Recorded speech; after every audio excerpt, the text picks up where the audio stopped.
What are you Yes, talking about? I'm winning the solstice. That's like $100 grand. I'm winning the solstice. Fuck yeah. Oh, she's like, oh, it's $100 grand. Can I be on your team?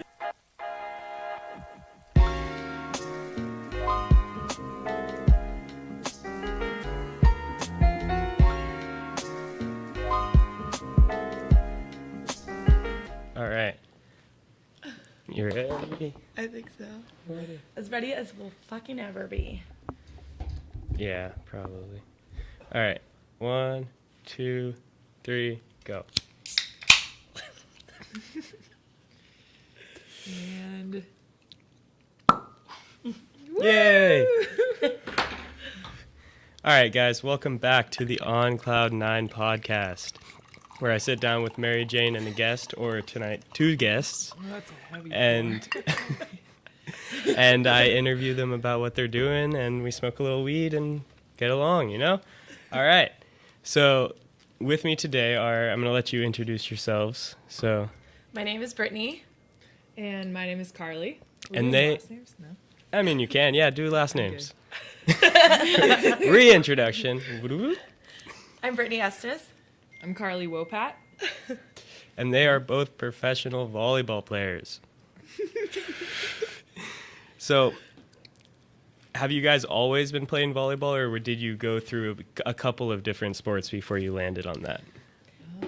You can go first. So I actually started playing softball first, and then once I got to middle school, I played volleyball and softball, and I ran track until I was a senior in high school. Okay. I grew up playing a bunch of different sports. And in high school, I was actually a 3-sport varsity athlete. I did basketball, track and field, and volleyball.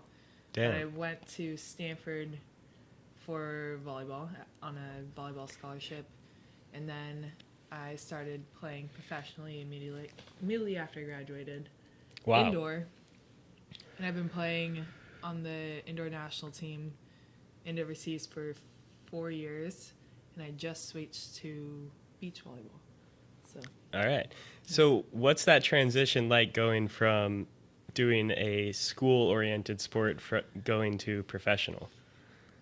It's way different. It's, especially beach volleyball, it's way different. I don't know about indoor so much, but going from a sport that you have a coach and set up practices and weights and fully funded program to going into the professional beach scene where you are completely on your own and you are running practices by yourself with maybe 3 other people, and then working out by yourself or with a trainer, and funding all of that by yourself as well. And when you say by yourself, is that only until you make it onto a team, or like, how does that work volleyball wise? Because I don't know. Because you get like teams of volleyball, and then there's duos and solos and. Yeah, so I think it's very different indoor versus beach. And so I've actually done both. So for professionally indoor, you sign contracts with teams overseas, and you get salary. They provide things, usually like an apartment, a vehicle, and you can make like a very good living doing that. Beach is currently financially suffering, so it's very hard to make a living playing beach volleyball, and you have to pay for everything out of your own pocket. So I'm currently paying for my coaches, my training, all my flights, all my hotels. So then where does the compensation even come from in You that have to sense? You have to win. You have to win. You have to win to make money, and even then, the prize money is not very much. So then you got to find Sponsors. Sponsors is kind of the way to survive. Shout out playing to beach. South Bay Credit Union, Yeah. helping me with this season 2019. Shout out South Bay Credit Union. Hope you're watching. If anybody wants to sponsor me, I'm currently looking for some big sponsors. Sponsor her right now. Yeah. But yeah, sponsors can help you get through a season. Even then, I mean, you're not making a ton of money, but it's if you know the sport, if you're in it, you love it, and it's worth it. Yeah. So how do you make the decision to go either indoor, like beach? Like, how does that happen? Are you kind of forced down one lane, or? Well, immediately, just indoor, the opportunities opened up for me. So I was offered a contract right after I graduated. Okay. And that's kind of based off of how much of a status you build in college. Okay.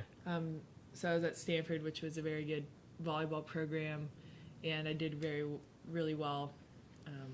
I was a first-team All-American for 3 years, so that just got my name out there. So it's all about who knows who you are just from word of mouth, because and these teams overseas, they're not watching NCAA volleyball that much. They might go to the championships or the Final Four, right? But they don't really know the best players, so they look at these lists kind of. Okay. Yeah, agents too. Agents, yeah. And sometimes you don't know who is real and who is not, and You'll get like imposters Yeah, or people trying to scam you almost. yeah, sometimes you're like, I don't really know, like, if this is a legit person. But kind of like Carly, I had offers to go play overseas, probably not even close to where Carly was. But in college, I was. You can still there's still a lot of, like, if you want to go play, you can go find something typically. Yeah, in college, I played at a small mid-major in Nashville, Tennessee, and I was a South Region All-American, first team, I think. I don't remember. I think it was first team South Region, though, so it wasn't like the whole United States. Right. And I'm tiny. I'm like a 5'8", 5'9", right side blocker, which at the professional level, these girls are like maybe 6'4", 6'5". So I was very little. You really have to like make your presence known and stand out in that sense. Yeah, exactly. So the opportunity, we had a girl the year before me go and play beach at University of Northern Florida. So I was like, oh, you know what? Like, I love the beach. I'll go do that. And found Loyola Marymount University and ended up transferring, got my master's degree, and fell in love with the sport of beach volleyball and decided to stay out here and live in Hermosa Beach, in one of the best cities ever. Dope. That's cool. Hold up 1 second. This is gonna fucking... Your phone. I got put in a group text this morning, and I literally woke up with 150 unread messages. Dope. Yeah. It's all good? This wine is so good, by the way. Yay. So you moved to Hermosa Beach. What would you guys say are like some of your biggest obstacles or maybe like challenges you faced coming up into a professional level? Yeah, mine 100% is money. And I hate to say that, but money for sure. It's not cheap to live in Hermosa. We live a luxury lifestyle in Hermosa, and these houses are amazing. But, I have to work a full-time job to support myself and then try and play volleyball at the same time. So, I'm waking up at 5:45 in the morning, 5:30 in the morning to go train at 5:45, then work for the entire day, and then hopefully there's sunlight in the afternoon for an hour and a half of practice. So it's a little bit more difficult than some people think. Yeah. What about you?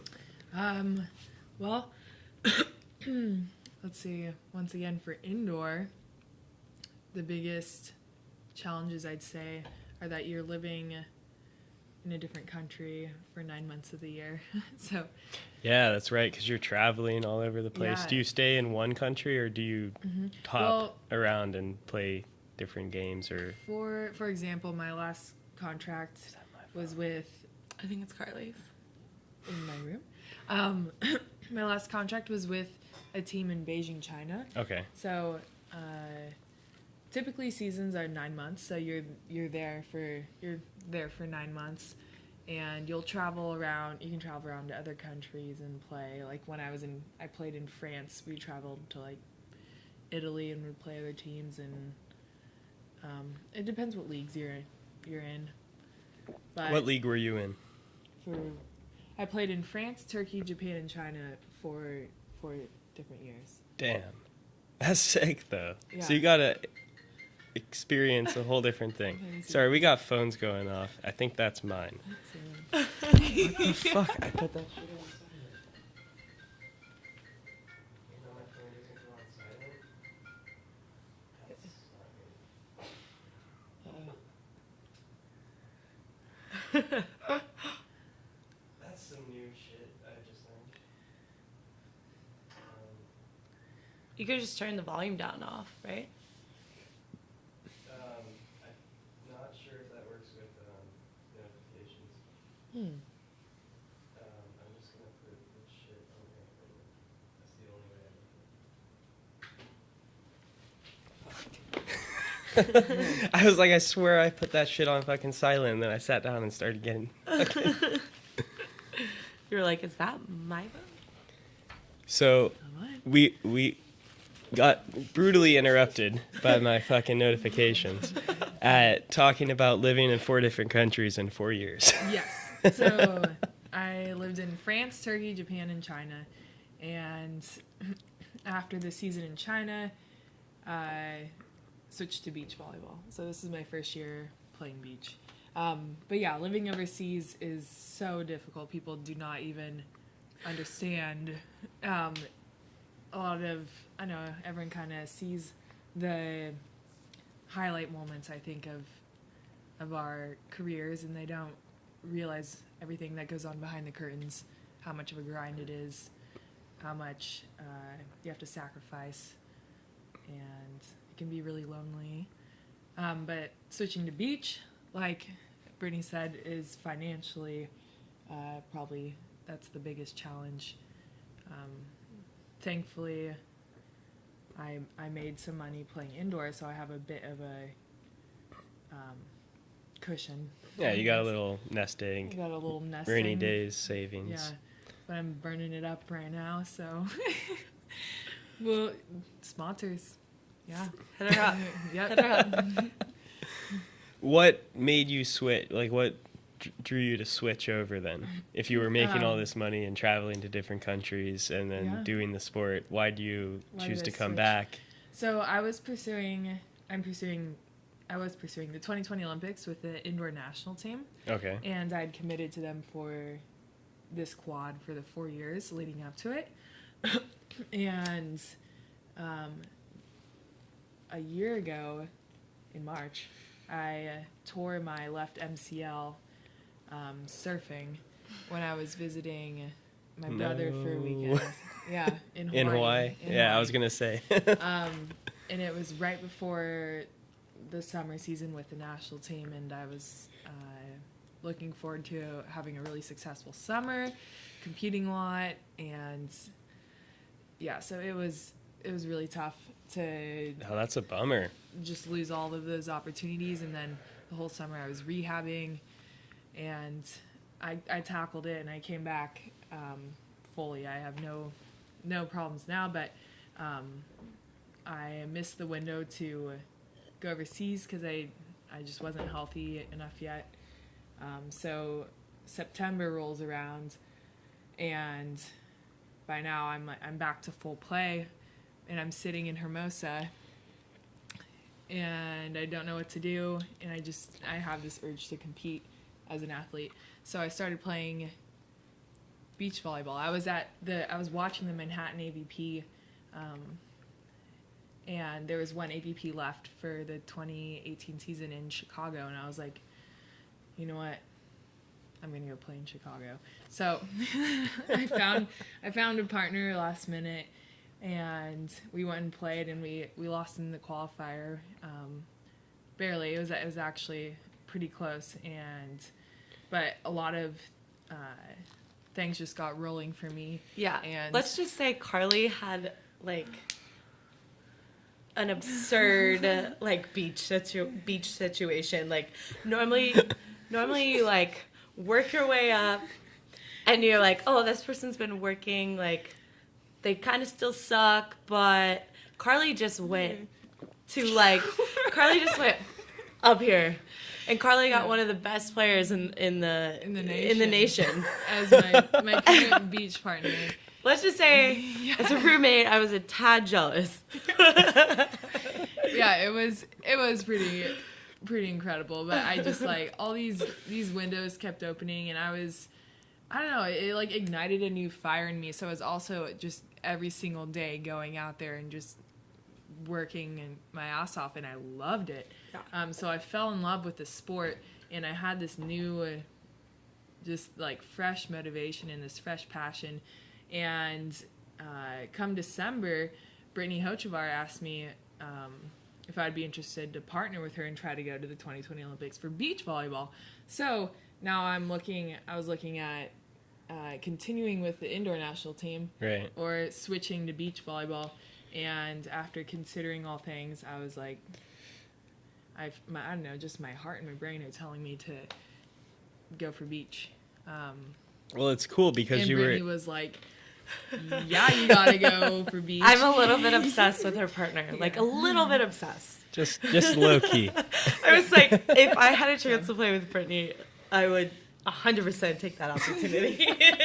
She's amazing. No, but it's cool because you got to try out the indoor. You know, you were able to do like 4 years of indoor, and then due to an unseen accident and an unfortunate one at that, you were able to try the other side of your sport, and you realized that maybe you like that better. Yeah, I don't know if I like it better, but I think I could be a really good beach player. Just the way I'm built, the way I move. I don't know. I think I could really excel in beach. And I don't know, I told myself also, like, if I ever really want to, I can go back to indoor. It's not like I have to. It's not like you cut that off. Yeah. So that was reassuring, but. So there's two different positions in beach volleyball. There's defenders and there's blockers. And little ones like me, 5'9" girls and shorter, we're definitely defenders, and that's all we do. We stay in the back row and we get served the entire game. And people like Carly are rare, like very rare. How tall are you? 6'2", 6'3"? I was gonna say you're super tall. Yeah, like, there's not. Well, also if you go out to beach volleyball, it's hard to find. It's hard to find blockers. There's probably one blocker to every 5 defenders. Maybe. Why would you say that is? There's not a lot of tall physical girls. Honestly, a lot of the tall physical girls are playing indoor. Yeah. So beach kind of gets a different crowd, I think, early on, and like a different group of girls, and those are the ones that are pushed through. And now we have NCAA, beach volleyball, right? And so the like really tall freak athletes kind of are indoor, but that's a lot of times where you find some of the best beach players are the ones who make the transition. Misty May, Carrie Walsh, April Ross, Brittany Hochevar. Right. These are all players who were on the indoor national team and switched to beach volleyball, and they just have a different level of athleticism than I'd say the majority of beach players. So that's where I have a big advantage just in my athleticism, how high I can jump, and also what I learned playing indoor, because I know these different angles, and I just have a different mindset than a lot of girls who only played beach volleyball. Yeah, no, I was going to say that. I think the mindset of it is important because USA Volleyball really preaches growth mindset, and they really preach, overcoming adversity. And in the beach scene, there's only 2 of you, so that's so important because you have to communication. You can't just go in a rut and not get out of it. You don't have as many people around No, you it's- picking up the no. weight You're at all. so exposed and you're so Yeah. vulnerable. And if you, If you make a mistake, they're gonna pick on you the rest of the. Not a mistake, but if you see frustration, you're gonna pick on that person with frustration. if you see a weakness, like immediately you're gonna jump on it too. So it's more brutal in that sense, and you have to be like a gladiator out there. Yeah. That's sick. So, I mean, honestly, it's dope. I wish I still did sports, but I don't. I used to do tons of sports, but now I don't. I barely even skate or surf. That's the closest I come to doing sports. But what would you say, like, a regular routine workout would be for you guys? Oh, workout? Yeah. I think my workouts are really different than yours. Because I'm trying to build strength right now and increase my vertical. So, like I'm lifting heavy right now and doing a lot of AMRAP workouts, which means as many reps as you can in like 15 minutes. So, like I'll start with the strength portion, lift or squat heavy, and then I'll move into the AMRAP portion where it's like more cardio and more fast pace. And then on other days I'll do like the whole arms thing, which I hate so much. Your arms just feel like My arms just the after. worst. my workouts. Well, I'm working out at the USA Beach Gym right now with our trainer Christian, and he's incredible. He came up with a program for me, so I lift there 3 times a week. And what is the USA Gym? Because I don't know what that The is. USA Beach has a facility in Torrance, and so all our like coaches and It's staff like strength and conditioning. yeah, Okay. all the offices are there, but we also we have a gym, so we have strength and conditioning gym.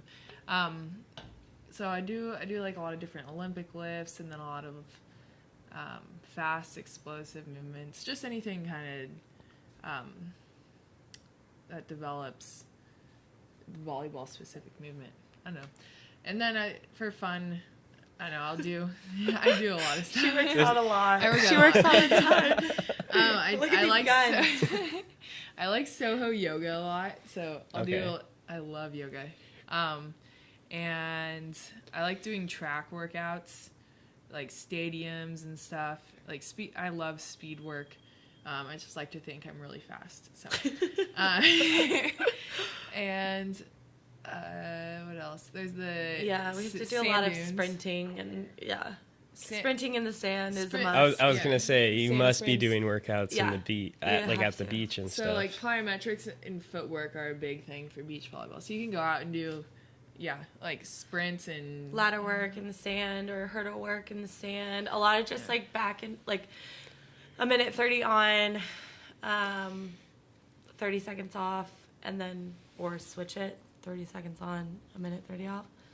Just depends on when what you say want. hurdle work, is that like actual hurdles? Not in like the track sand? hurdles. Alright. They're like quick step movement. Like Got they're you, they're yeah. little I got hurdles, you. and you go quick over them.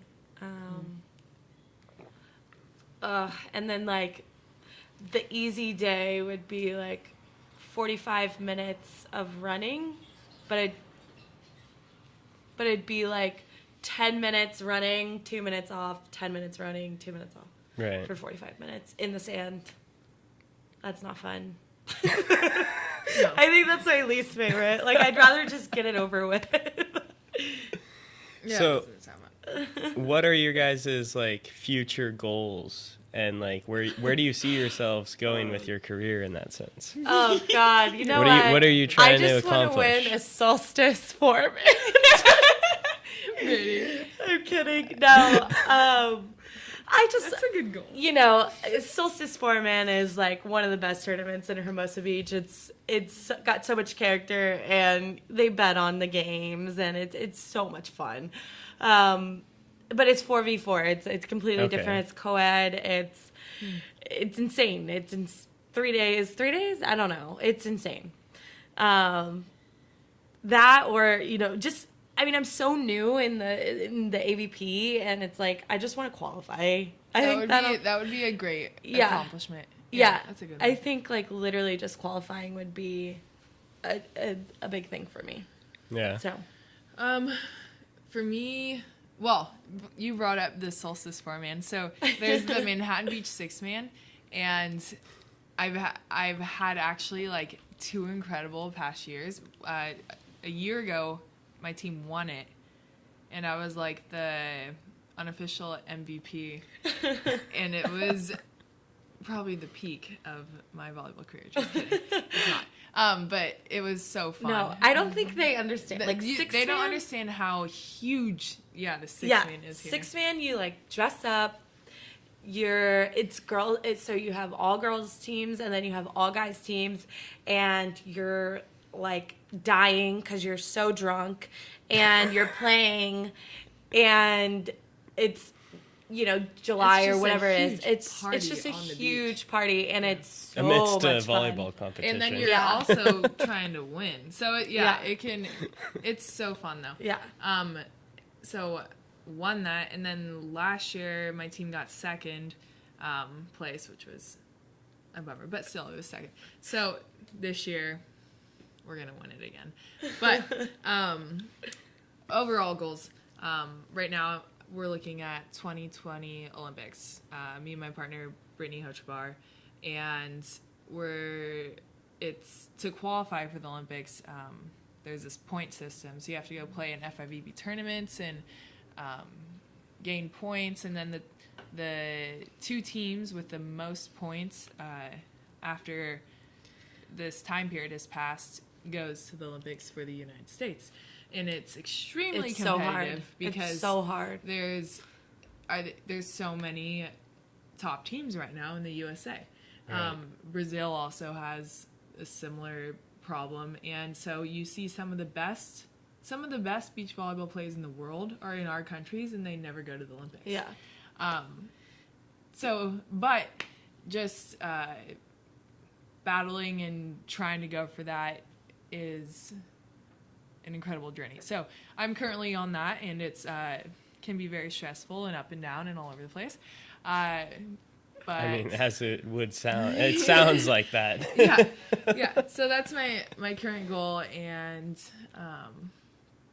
then hopefully, I mean, this is my first go for an Olympics for beach volleyball, and I'm also looking farther down the road too at 2024 and 2028, because I feel like I just started my career in a sense, and I kind of just got like launched into it.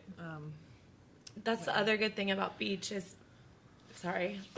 No, That's the other good thing about beach is you can play for like not forever, but there's Carrie Walsh is 40, and she has what, 4 medals, four Olympic medals. I think 4 3 Olympic are gold, medals, 1 yeah, is silver. 1 bronze or something, yeah. Wow. So, and she's 40, and she's going for 2020, and it's like beach volleyball you can play for so long, and same with Jake Gibb on the men's side. Like, he's 40 years old, and him and Taylor are trying to go for one. So it's just one of those things where the sand is more forgiving than indoor, and I think that's another reason why it's nice. Like, my arm doesn't hurt after beach practice compared to indoor practice. What about sand burns, though? You don't get sandburns.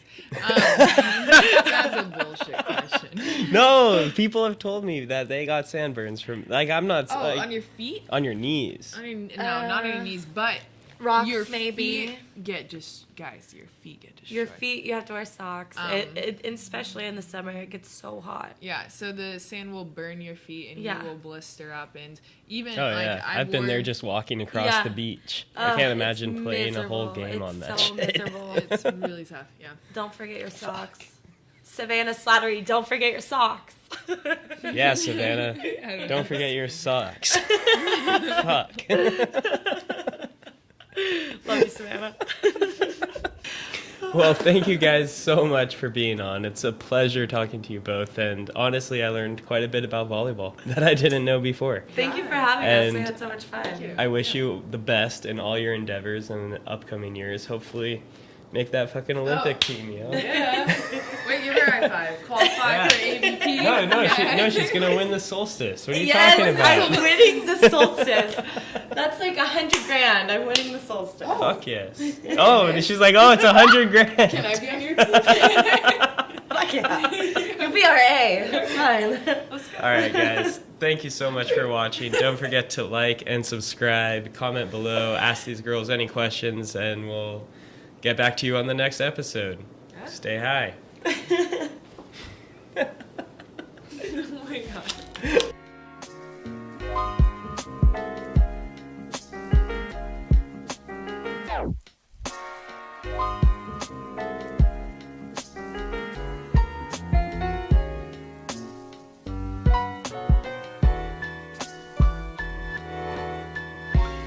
Yeah, I'm figuring it out. Holy shit! Those will That be was in the not on camera, bloopers. right? That was? Oh, yeah, I'm already recording.